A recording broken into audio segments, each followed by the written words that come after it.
Chers amis, l'Évangile, dans une de ses pages les plus émouvantes, nous met en présence d'une mort prématurée, celle d'un jeune homme ravi à l'affection de sa famille et comporté à sa dernière demeure. Jésus, traversant la ville de Naïm, rencontra le funèbre cortège. Ému de compassion, il le fit aussitôt arrêter et après avoir commandé aux défunts de se lever, il le rendit à sa mère.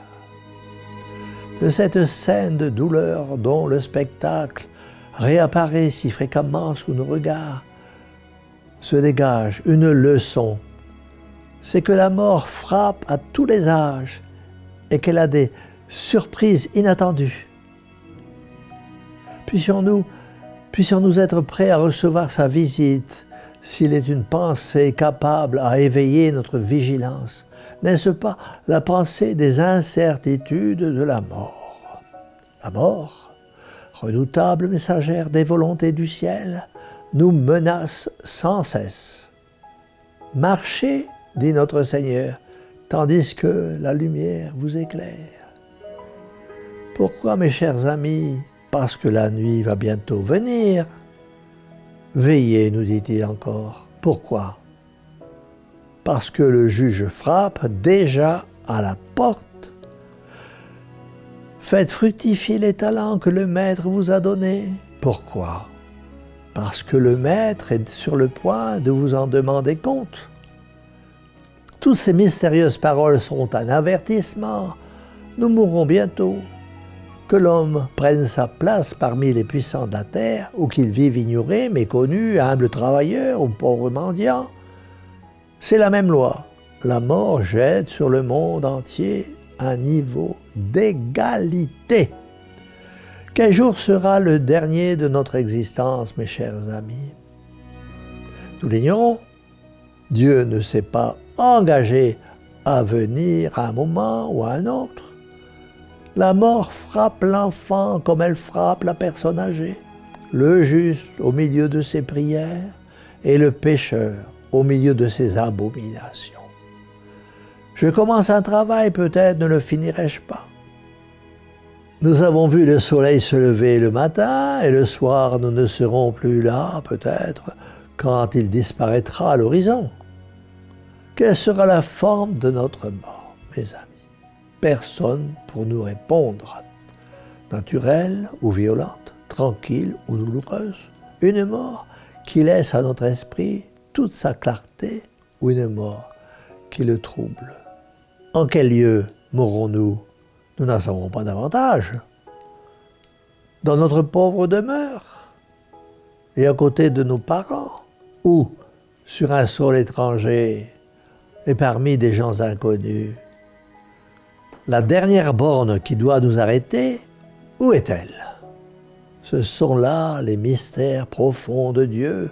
La mort est incertaine dans ses coups et plus incertaine encore en son œuvre.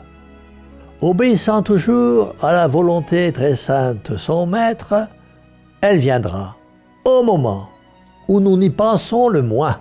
Mais si Dieu nous a caché l'heure de notre mort, c'est pour nous faire employer utilement et saintement celle de notre vie. Car enfin, si Dieu prenait soin de nous donner quelques signes avant-coureurs, s'il nous faisait dire par un ange « ce sera pour demain », alors quel ne serait pas notre empressement à nous préparer? Mes chers amis, raisonnez, calculez, murmurez. À quoi bon? Nous ne pouvons pas changer le caractère de la mort et lui ôter les moyens de nous trahir, car la mort viendra, comme une trompeuse. Il y a donc dans les incertitudes de la mort un motif puissant de nous tenir en garde. Si nous connaissions l'heure à laquelle Dieu nous appellera, nous aurions le loisir de tout remettre à la dernière année, et dans la dernière année, au dernier jour. Mais étant donné notre ignorance à cet égard, nous devons être toujours prêts. Or, être prêt, c'est prendre conseil, c'est prendre des résolutions comme on en prend à la mort. Prier, pardonner, se confesser, comme on prie, comme on se confesse quand on va mourir. Et qu'on vient de nous disposer sérieusement, mes chers amis, à bien mourir. Pour cela, invoquons Marie Immaculée. Mettons-nous sous sa douce protection. Confions-lui nos derniers moments. Elle est notre mère, ne l'oublions pas. Ne soyons pas de ceux qui craignent de troubler les douceurs de la vie par la pensée de la mort. Notre Seigneur ne nous a pas dit « préparez-vous », mais « soyez prêts ». Si nous ne sommes pas en paix avec le ciel, prenons sans délai les précautions de la prudence en réglant notre vie selon la loi de l'Évangile. Mourir avec une conscience rassurée et une âme tranquille entre Jésus et Marie. Avec le secours de Saint Joseph, ce sera la récompense de notre fidélité. Voilà ce que je vous souhaite à tous et de tout cœur. C'est pourquoi, de tout cœur, nous disons à cette bonne mère, Mère au cœur douloureux et immaculé, sauvez-nous.